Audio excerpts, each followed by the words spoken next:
بالعالمین واکمل الصلاة وافضل السلام على سید الانبیاء والمرسلین وعلى علماء شریعته واولیاء طریقته اجمعین لا سیما الامام الاعظم قدوة المجتہدین والغوث العظم محی الملت والدین والمجدد العظم احمد رضا شیخ الاسلام والمسلمین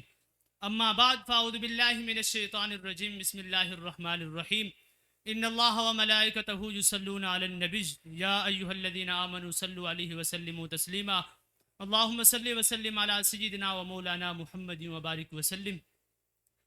اللہ رب العزت کی حمد، حضور سرور کائنات، فخر موجودات، باعث تخلیق کائنات، خلاصہ کائنات، صدر بزم کائنات جناب رسول اللہ صلی اللہ تعالی علیہ وسلم کے دربار گوہربار میں اپنی عقیدتوں کا خراج پیش کرنے کے بعد عزت و وقار کی مسندوں پہ جلوہ گر اساتذہ کرام، مہمانان گرامی اور ہم مکتب ساتھیوں، السلام علیکم ورحمۃ اللہ وبرکاتہ۔ تیری شان میں جو کچھ کہوں اس سے سوا تم ہو،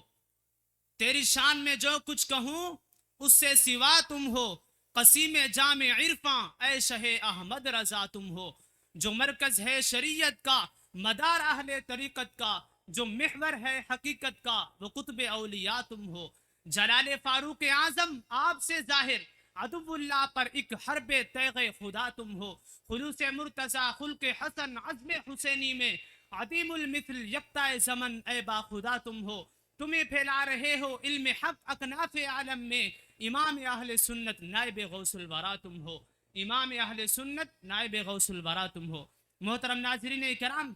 اس میں شک نہیں کہ حق و باطل کی جنگ ازل سے جاری ہے اور تابد جاری رہے گی، اور ہر دور میں حق کی مخالفت کی جاتی رہی۔ ڈاکٹر اقبال نے کہا ستیزہ کار رہا ازل سے تا ابد، چراغ مصطفی سے شرار بولا بھی۔ سو اسلام و کفر کی جنگ ہمیشہ سے جاری ہے اور ہر دور میں حق کی مخالفت کی جاتی رہی، لیکن مخالفین اسلام کا طریقہ مختلف رہا۔ کسی نے کھل کر باطل کا پرچار کیا اور اس حق کی مخالفت کی، تو کسی نے اہل اقتدار کا دامن تھام کر اپنی ناپاک سازشوں کو عملی جامہ پہنانے کی کوشش کی۔ لیکن اسی کے ساتھ ساتھ اللہ رب العزت نے ایسے مردان حر اور مردان حق پیدا فرمائے کہ جن کی شب و روز کی انتھک کوششوں نے ہمیشہ ایسے لوگوں کے عزائم تار تار کر کے رکھ دیے اور سادہ لوگ مسلمانوں کا تعلق بر وقت اپنے نبی مکرم مدینہ کے تاجدار آمنہ کے لال دکھیوں کے غم کو ساتھ سے مستحکم اور مضبوط کر دیا۔ انہی مردان حق میں کہ جس نے سارے باطل کے طوفانوں کا رخ موڑ دیا، اجڑے ہوئے گلستان کو نئی زندگی دی، اپنے زور قلم سے بد مذہبوں کا منہ بند کر دیا، جس نے گلشن مصطفیٰ کو سرسبز و شاداب بنا دیا، جس نے ہزاروں رائے راست سے ہٹے لوگوں کو رائے حق کا مسافر بنا دیا، جس نے بارگاہ احدیت کی عزت و جلالت اور رسالت مآب صلی اللہ تعالی علیہ وسلم کی عزت و حرمت کا ڈنکا پوری دنیا میں بجا دیا، اس شخصیت کو امام اہل سنت، مجدد دین و ملت، حامی سنت، ماہی بدعت، اعلیٰ حضرت الشاہ امام احمد رضا خان رحمہ اللہ کے نام نامی سے یاد کیا جاتا ہے۔ محترم اصحاب علم و دانش،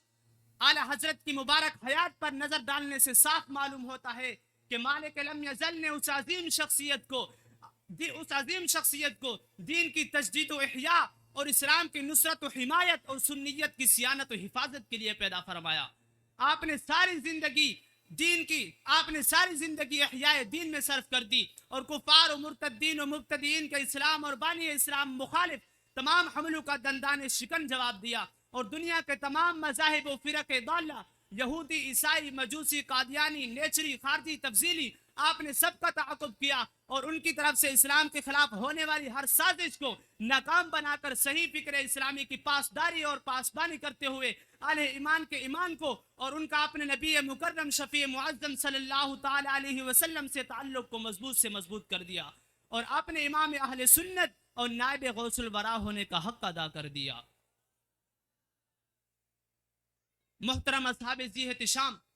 پاک و ہند میں جب اسلام کے خلاف فتنوں کی یلغار تھی تو ایسے سخت حالات میں اعلیٰ حضرت جیسی شخصیت کا وجود کسی نعمت عظمیٰ سے کم نہ تھا۔ آپ نے اہل ایمان کے ایمان پر پہرا دیا اور مسلمانوں کے اعمال کی اصلاح میں بہترین کردار ادا کیا، اور بالخصوص اسلام کے لبادہ میں اسلام کے خلاف اٹھنے والے ہر فتنے کی سرکوبی فرمائی اور ان باطل فتنوں کے باطل نظریات کا سیف قلم سے دلائل کے انبار لگا کر رد فرمایا۔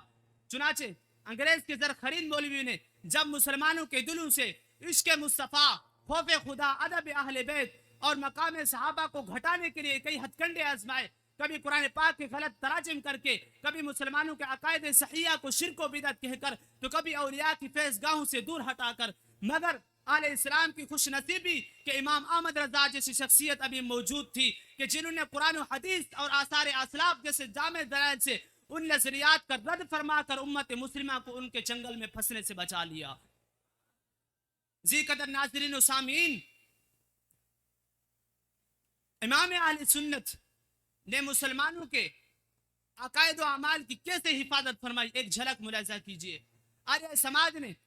قرآن کے آیات و متشابہات کو لے کر ذات الہیہ پر اعتراضات کیے تو اعلیٰ حضرت نے قوارع القہار فی رد علی المجسمۃ الفجار لکھ کر ان کے اعتراضات کا مسکت جواب دیا۔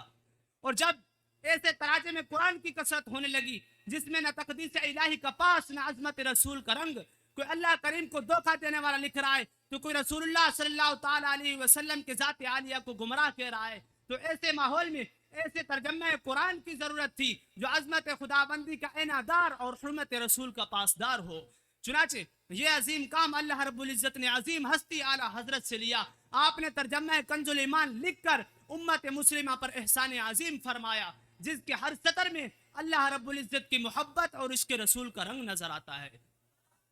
اور جب نام نہاد مولویوں نے یہ نظریہ اپنایا کہ اللہ کریم معاذ اللہ جھوٹ بولنے پر قادر ہے، تو اعلیٰ حضرت نے سبحان السبو عن کذب عیب مقبول لکھ کر ان کا رد کیا۔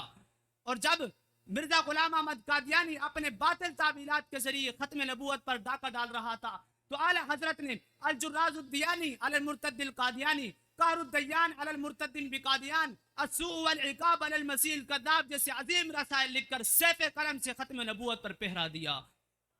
اور جب یہ نظریہ عام کیا جانے لگا کہ رسول اعظم صلی اللہ تعالیٰ علیہ وسلم کو یا حرف ندا یعنی یا رسول اللہ کے ساتھ پکارنا شرک ہے، تو اعلیٰ حضرت نے الانتباہ فی حل نداء یا رسول اللہ لکھ کر ان کا رد کیا۔ اور جب علیہ السلام میں یہ بات پھیلائی جانے لگی کہ رسول اللہ صلی اللہ تعالیٰ علیہ وسلم کو دافع البلا یعنی مصیبتوں کو دور کرنے والا کہنا شرک ہے، تو اعلیٰ حضرت نے الامن والعلا لناعت المصطفیٰ بدافع البلا لکھ کر ان کا رد کیا اور ثابت کیا کہ بعطا الہی آپ کی ذات دافع البلا ہے۔ اور جب نام نہاد مولویوں نے